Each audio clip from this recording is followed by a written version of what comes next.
Sa iba pang mga balita, mali raw ang ulat ng COA o ng Commission on Audit ukol sa 3 bilyong pisong PDAF o pork barrel na tinanggap ni dating Compostela Valley Congressman Manuel Y. Curat Zamora. Yan ang inamin kanina ni Department of Budget and Management Secretary Butch Abad.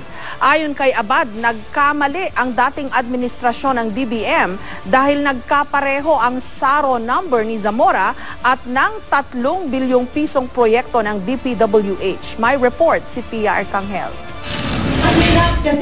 Nang ilabas ng COA ang kanilang special audit sa pork barrel ng mga mambabatas mula 2007 hanggang 2009, ang pangalan ni dating Compostela Valley Representative Manuel Y. Curat Zamora ang pinakalumutang. Katabi kasi ng pangalan niya ang tumataginting na 3 bilyong pisong PDAF. Sa panayam ng State of the Nation with Jessica Soho kay Zamora noong Biyernes, mariing itinanggi ng dating kongresista na may inirelease na 3 bilyong pisong pork barrel sa kanyang pangalan. Yung pagkakamali ay yung pagkakaroon ng 2 SARO pero iisa lang ang numero. Wala naman sigurong mali siya doon.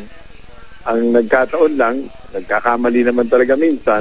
Kanina sinabi ni Department of Budget and Management Secretary Butch Abad sa GMA News na mali ang report ng COA ukol kay Zamora. Nagkamali raw kasi ang nakaraang administrasyon ng DBM sa pagtala ng SARO o Special Allotment Release Order ni Zamora.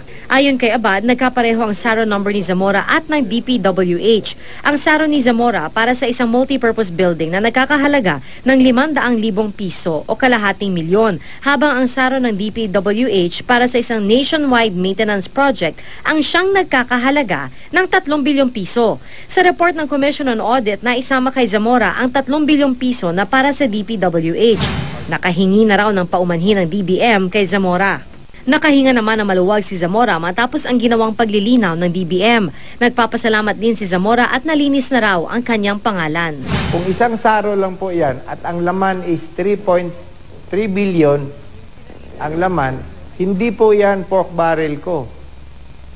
Kasi yung pork barrel ko, bakit hindi dapat lumampas ng 70 million? Sa 3 pahinang listahan ng COA ng mga mambabatas na tumanggap umano ng sobra-sobra sa kanilang pork barrel allocation para sa mga taong 2007 hanggang 2009, pinangalanan ang 68 kongresista at 6 na senador. Sa Kamara, 11 ang kasalukuyan pa rin kongresista habang 6 ay senador pa rin. Ibig sabihin, muli silang nakatakdang makatanggap ng PDAF.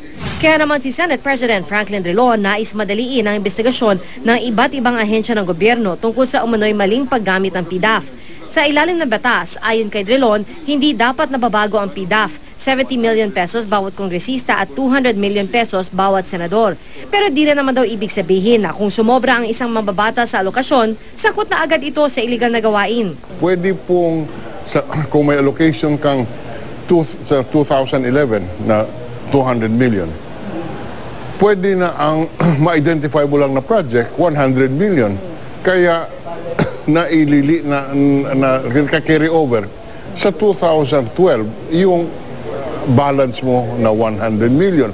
So pwedeng lumabas sa 2012, 300 million. Pero ang katotohanan, 100 million nun ay carry over. Sinubukan namin kunan na pahayag si Speaker Sonny Belmonte pero wala pa siyang tugon sa ngayon. Si dating Representative Prospero Nograles na siyang House Speaker mula 2007 hanggang 2009, ang panahon na sakop ng COA report, sinabing hindi na daw siya nagbibigay ng extra. Hindi naman daw pwedeng lumagpas sa itinakdang 70 million pesos na PDAF ang matatanggap ng bawat kongresista dahil ito ang itinakda ng batas.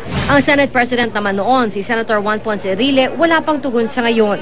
Kabilang sa mga may pinakamalaking dagdag pondong nakuha, base sa report ng COA, sina dating Senator Edgardo Angara at incumbent Senators Jinggoy Estrada, Juan Ponce Enrile, Lito Lapid, Bong Revilla at Miriam Defensor Santiago. Sa Kamara, sina dating Congressman Manuel Y. Curat Zamora, dating Speaker Prospero Nograles, Majority Leader Boyet Gonzales, Representative Philip Pichay, dating Representative Edsel Lagman, dating Representative Alvin Sandoval, Representative Abigail Binay, dating Congresswoman at ngayon Senator Cynthia Villar, dating Representative Juni Cua at Representative Neil Tupas Jr. Si dating Representative Edsel Lagman, chairman noon ng Appropriations Committee, ipinaliwanag na minsan may mga dagdag na pondong ibinibigay sa ilang mambabatas na pwedeng gamitin sa mga proyekto. Pero di raw ito PDAF. How can I have more than the maximum of the PDAP in 1 year.